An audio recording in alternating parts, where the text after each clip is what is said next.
Hi, this is Era Classes and I am DK Pandey, as you know. Today's topic is past indefinite tense.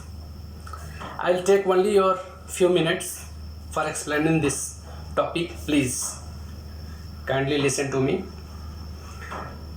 I think it will be beneficial for you. So, now in positive sentence, in past indefinite tense, in positive sentence, we have to use second form of the verb with all the subjects. Whatever subject is singular or plural, it doesn't matter. We have to use second form of the verb with all the subject. Now example, teacher taught us history. Teacher is singular. Teacher taught us history.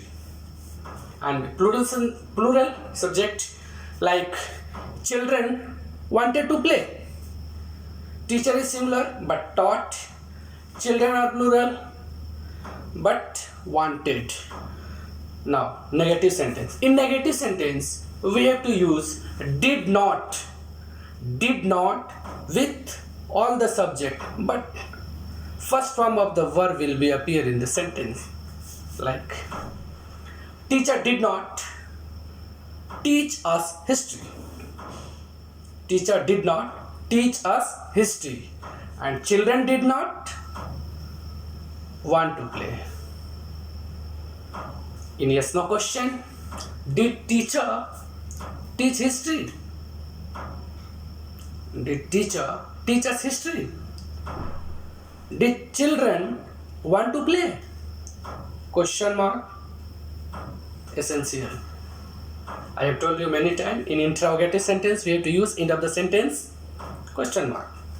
So interrogative sentence. Now WH question. Why did teacher teach us history? Why did children want to play? And interrogative negative. Did teacher not teach us history? Did children not want to play? W is negative. Why did teacher not teach us history?